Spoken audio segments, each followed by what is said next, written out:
Hürmetli vatandaş, bugünkü leksiyelerimizde başlayımız. Leksiyede Sıdıqacı Ruz Washington'dan sözdeyimiz. Bugünkü ıslagış kemen 21. yıl 12. ayının 4. günü hürmetli vatandaşlar. Vaziyet doğrusuda bir kelime söz. Ötkende biz sizlerge leksiye sözüldük. Ukrayna ve Tayvan dep. And Urayın dairesi ziddiyetle ve vaziyetten terakkiyatı örlep bugün hem de bu mesele Prezident Joe Biden'ın ağzına çıkıp kaldı. Şuna vaziyet zaten kaysi derecede. Biz vatandaşları bugün şundak, şu mezmunda leksiye sözleyimiz vatandaşlarım. Mavzumundak. Ukrayna, Rusya çigrası da uruştu malları koyuklaştı. Prezident Joe Biden her qanday kişinin qızıl sızıqqa dəslişine qabul qıla almayımız deb görsətdi. Mavzulu xəbər 12. ayının 3. günü erkenlik vaqt gazeti elan qılındı xəbər. Mundaq başlar.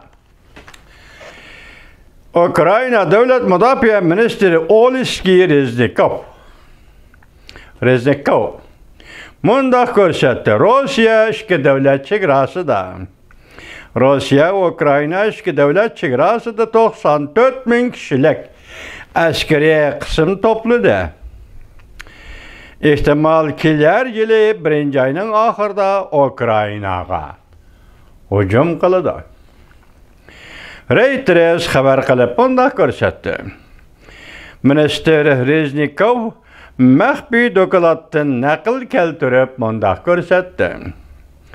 Rusya Ukrayna çigrası 44 bin kişilik qoşun topladı. Oxşaşlıklar yılı 1. ayının ahırda Ukraynaga hücum kılıdı.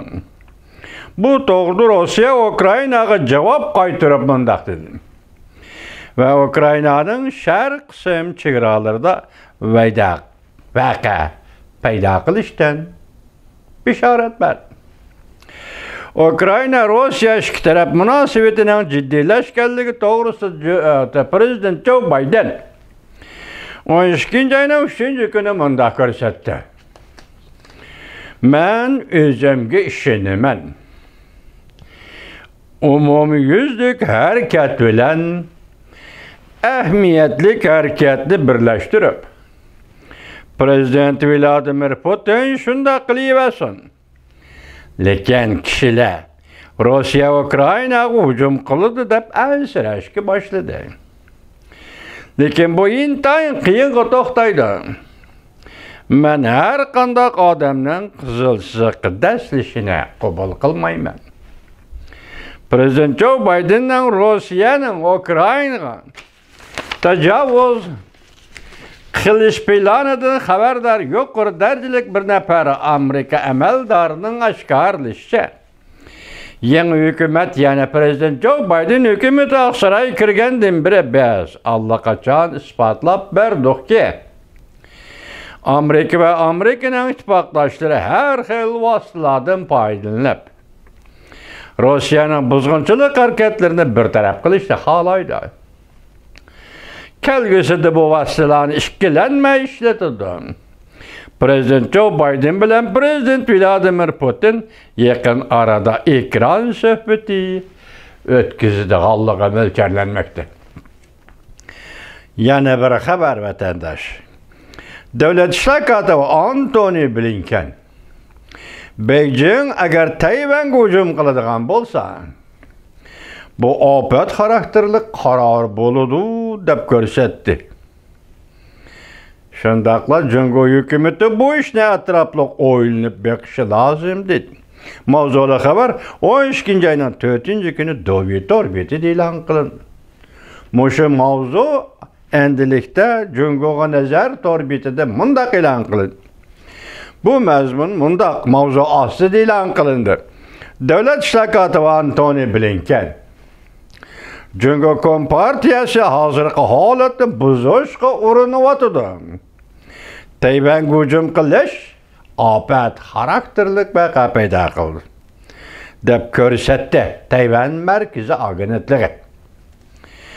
4. ayning 3. kuni Endilikde bu haber mundaq başlandı vatandaş.